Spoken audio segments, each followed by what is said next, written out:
ഈ പരിപാടി കേവല വിനോദത്തിനായി മാത്രം നിർമ്മിക്കപ്പെട്ടതാണ്. ഈ കഥയിൽ ചിത്രീകരിച്ചിരിക്കുന്ന കഥാപാത്രങ്ങൾ, അവരുടെ പേരുകൾ, സ്ഥലങ്ങൾ, സംഭവങ്ങൾ മുതലായവയെല്ലാം സാങ്കല്പികം മാത്രം ആയതിനാൽ ജീവിച്ചിരിക്കുന്നവരോ മരിച്ചവരോ ആയ യാതൊന്നുമായി ഇവയ്ക്ക് യാതൊരു വിധ ബന്ധവുമില്ല. ഏതെങ്കിലും തരത്തിലുള്ള സാമ്യം തോന്നുന്നുണ്ടെങ്കിൽ അത് തികച്ചും യാദൃശ്ചികം മാത്രം.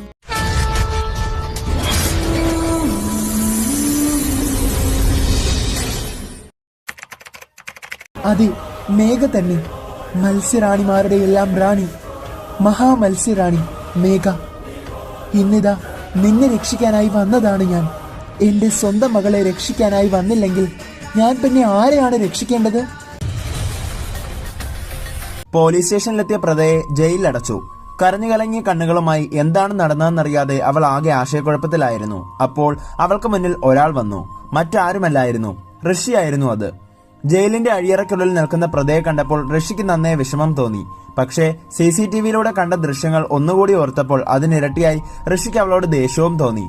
തറയിലിരുന്ന് കരയുന്ന പ്രത ഋഷിയെ കണ്ടതും എഴുന്നേറ്റ് വന്ന് ജയിലിന്റെ അഴിയിലൂടെ അവന്റെ കയ്യിൽ പിടിച്ചുകൊണ്ട് പറഞ്ഞു, ഋഷിയേട്ടാ, ഞാൻ പറയുന്നതൊന്ന് കേൾക്ക്. ഞാനല്ല ഇതെല്ലാം ചെയ്തത്. എനിക്ക് ഇങ്ങനെയൊന്നും ചെയ്യാൻ കഴിയില്ല. പക്ഷേ ഋഷി അവളുടെ കൈ തട്ടിമാറ്റി അവളോടായി പറഞ്ഞു, വേണ്ട, നീ പറയുന്നതെല്ലാം കള്ളമാണ്. ഋഷിയേട്ടാ, ദീപിക എവിടെ? എനിക്ക് ദീപികയെ കാണണം, സംസാരിക്കണം. എന്റെ സത്യസന്ധത ദീപികയ്ക്ക് അറിയാം. സത്യത്തിനെതിരായി ഒരിക്കലും ദീപിക പ്രവർത്തിക്കില്ലെന്ന് ഋഷിയേട്ടന് അറിയാമല്ലോ. ഋഷിയേട്ടൻ അവളെ 1.5 വർഷമായി പരിചയമുള്ളതല്ലേ? അറിയാം. ദീപിക പറഞ്ഞാൽ ഞാൻ വിശ്വസിക്കും. അവളും എന്റെ കൂടെ വന്നിട്ടുണ്ട്. ദീപിക. അപ്പോഴേക്കും ദീപിക ഋഷിയുടെ അരികിലേക്ക് വന്നു നിന്നു. ദീപികയും പൊട്ടിക്കരയാൻ തുടങ്ങി. ദീപികയെ കണ്ടതും പ്രത കരയാൻ തുടങ്ങി. ചേച്ചി, ഞാനല്ല. ചേച്ചിക്ക് അറിയാമല്ലോ എല്ലാം. ഗാഥ ചേച്ചിയെ കൊല്ലാൻ എനിക്ക് കഴിയുമോ? ചേച്ചി, ഞാൻ ഈ ജയിലിൽ പെട്ടതോർത്ത് കരഞ്ഞു നിൽക്കാതെ ഋഷിയേട്ടനോട് സത്യങ്ങൾ പറഞ്ഞു കൊടുക്കു ചേച്ചി. മെഹക്ക് പെട്ടെന്ന് കരയുന്ന മുഖത്തിൽ നിന്നും ദേഷ്യഭാവത്തിലേക്ക് വന്നു. ശേഷം പ്രതയോടവൾ പറഞ്ഞു, നീ ജയിലിലായതിനാണ് ഞാൻ കരയുന്നതെന്നോ? അല്ല, ഞാൻ നിന്നോട് കാല് പിടിച്ച് പറഞ്ഞതല്ലേ രാവിലെ എന്റെ ചേച്ചിയെ ഒന്നും ചെയ്യരുതെന്ന്. പ്രത, നിന്നിൽ നിന്ന് ഞാൻ ഇങ്ങനെ ഒന്നും പ്രതീക്ഷിച്ചില്ല. എന്റെ ചേച്ചിയെ നീ എന്തിനാ കൊന്നത്? നീ എന്താ ഇത്രയും നേരം പറഞ്ഞുകൊണ്ടിരുന്നത്? ദീപികയ്ക്ക് സത്യങ്ങൾ അറിയാമെന്നല്ലേ? അതേ ഋഷി, എനിക്കറിയാം. സത്യം ഞാൻ പറയാം. ഇവൾ തന്നെയാണ് എന്റെ ചേച്ചിയെ കൊന്നത്. ഇന്നലെ രാത്രി ഇവൾ എന്നോട് പറഞ്ഞ ഒരു കാര്യം എന്നെ ആകെ ഞെട്ടിച്ചു. മെഹക് ഒരു പച്ച കള്ളത്തിന്റെ കെട്ടഴിക്കാൻ തുടങ്ങി. ഋഷി, ഇവൾ എന്നോട് പറഞ്ഞത് മറ്റൊന്നുമല്ലായിരുന്നു. നിന്നെ ഞാൻ വശീകരിക്കാൻ ശ്രമിക്കുകയാണെന്നായിരുന്നു ഇവള് പറഞ്ഞത്.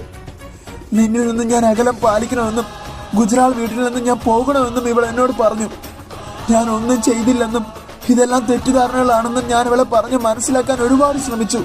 പക്ഷെ അന്നേരം ഇവൾ എന്നെ ഭീഷണിപ്പെടുത്തി.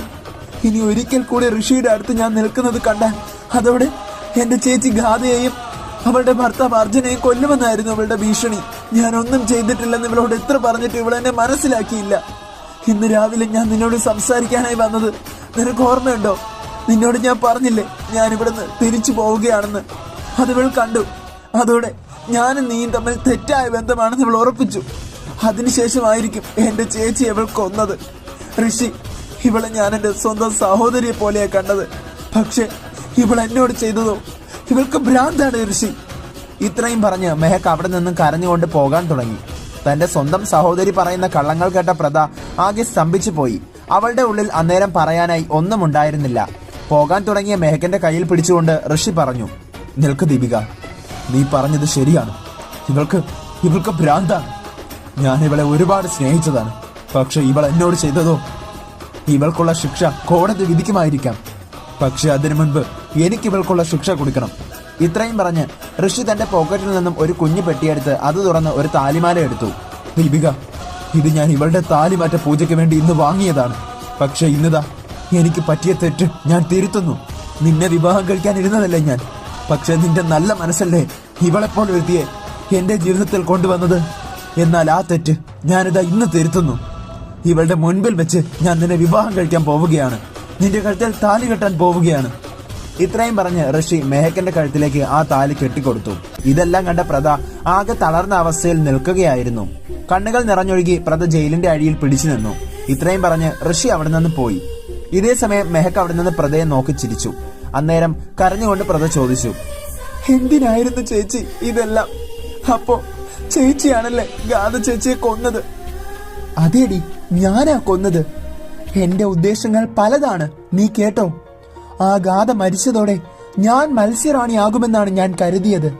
എന്നാൽ നിന്റെ അമ്മ മാന്യതയ്ക്ക് നിന്നോടുള്ള അമിത സ്നേഹം കാരണം നിന്നെ മത്സ്യറാണിയാക്കി.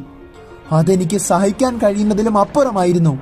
അതെന്റെ മനസ്സിൽ തന്നെ തീക്കനലായി ഉണ്ടായിരുന്നു. പ്രതികാരത്തിനായി മത്സ്യറാണി ഭൂമിയിലേക്ക് പോകണമെന്ന് ഗുരുദേവൻ പറഞ്ഞപ്പോ ഞാൻ നിന്റെ കൂടെ വന്നത് നിന്നെ സഹായിക്കാനാണെന്ന് നീ കരുതിയോ?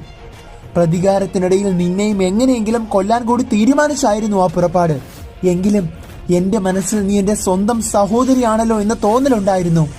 അങ്ങനെ ഇരിക്കെയാണ് എന്റെ അമ്മ മാന്യതയല്ല മറിച്ച് സീമയമ്മയാണെന്ന് ഞാൻ അറിഞ്ഞത്.